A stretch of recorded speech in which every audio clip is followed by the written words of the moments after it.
Hello বন্ধুরা, welcome back to my channel. আজকে আমি তোমাদেরকে দেখাতে চলেছি অসাধারণ একটা রেসিপি, যেটা দেখে কিনা তোমরা না বানিয়ে থাকতেই পারবে না। তো রেসিপিটা শেষ পর্যন্ত দেখো, আশা করছি ভালো লাগবে।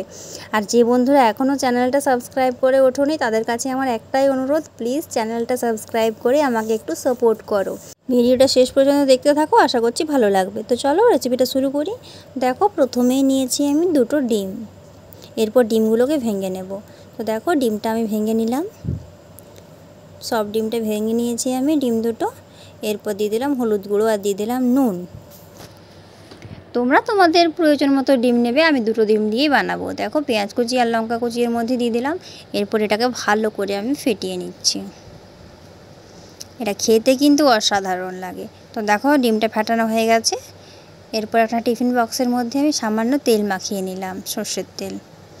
এরপর ফেটানো ডিমটা আমি এর মধ্যে ঢেলে দিলাম। তো ব্যাস, ঢালা হয়ে গেছে। এরপর আমি টিফিনের ঢাকনাটা লাগিয়ে দেব। তো দেখো, কড়াইতে জল গরম হতে দিয়েছিলাম। এরপর আমি এর মধ্যে দিয়ে দিলাম টিফিন বক্সটা। এবার ফুটে ফুটে হয়ে যাবে। তো এটা হয়ে গেছে বন্ধুরা, আমি এরপর এটাকে নামিয়ে নিচ্ছি। মোটামুটি 20 মিনিটের মতো রাখবে, তাহলেই হবে। তো দেখো কত সুন্দর হয়ে গেছে। এরপর এটাকে আমি কেটে নেব। এই দেখো কত সুন্দর হয়েছে। এরপর এটাকে আমি ভালোভাবে ছুরি দিয়ে কেটে নেব। এই দেখো, কাটা হয়ে গেছে আমার।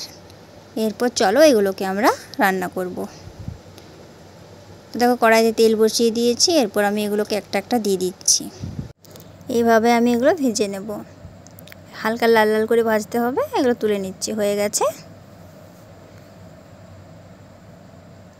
তো দেখো, বাকি যেগুলো ছিল ওগুলো দিয়ে দিলাম এরপর। তো ওগুলোও হয়ে গেছে, এরপর তুলে নিচ্ছি।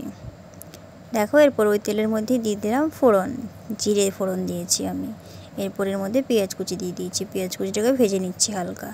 এরপর এর মধ্যে গ্রেট করা দিলাম আমি আদা আর রসুন। পেঁয়াজ যেহেতু কুচি দিয়েছি, পেঁয়াজ কুচি আর দেবো না। তারপর দেখো, এরপর দিয়ে দিচ্ছি আমি টমেটো পিউরি। দিয়ে দিলাম হলুদ গুঁড়ো। দিয়ে দেবো স্বাদ মতো নুন। আর দিয়ে দেবো সামান্য জিরের গুঁড়ো। আর দেবো লঙ্কার গুঁড়ো। তো ব্যাস, সমস্ত কিছু মশলা আমার দেওয়া হয়ে গেছে। এরপর এটাকে ভালো করে আমি ভেজে নেব। তো দেখো, এরপর এটাকে আমি ভালো করে ভাজতে থাকবো, লো ফ্লেমে ভাজবো। তো দেখো, মশলাটা কষা কষা হয়ে এসছে। এরপর জল দিয়ে দেবো এর মধ্যে। তো জল দিয়ে দিলাম বন্ধুরা। এটা ফুটে উঠেছে। এরপর যে ভেজে রেখেছিলাম আমি ডিমগুলো, ওগুলো এর মধ্যে দিয়ে দিলাম। এটাকে তোমরা ডিমের পনির বলতে পারো। তো ব্যাস, রান্নাটা হয়ে গেছে বন্ধুরা। দেখো, দেখিয়ে দিই তোমাদের। এরপর এটাকে আমি নামিয়ে নেব। তো দেখো, সার্ভ করে নিচ্ছি। কত সহজে আমি বানিয়ে নিলাম ডিমের পনির। রেসিপিটা কেমন লাগলো অবশ্যই কমেন্টসের মাধ্যমে জানাবে কিন্তু। আর এটা কিন্তু রুটি, পরোটা বা ভাত যার সাথেই খাও না কেন, অসাধারণ লাগবে। এই রেসিপির কোনো তুলনা হয় না বন্ধুরা। তোমরা একবার না খেলে কিন্তু এর স্বাদ কখনোই বুঝতে পারবে না। তো তোমাদের সবাইকে বলবো, রেসিপিটা বাড়িতে অবশ্যই একবার ট্রাই করো। আর আমাকে কমেন্টসের মাধ্যমে জানাও যে কেমন হয়েছে। ভিডিওটা ভালো লাগলে অবশ্যই একটা লাইক দেবে। আর এরকম ধরনের আরও নতুন নতুন রেসিপি পাওয়ার জন্য আমার চ্যানেলটা অবশ্যই সাবস্ক্রাইব করবে। আর পাশে থাকা বেল আইকনটা প্রেস করবে আমার ভিডিও নোটিফিকেশান সবথেকে আগে পাওয়ার জন্য।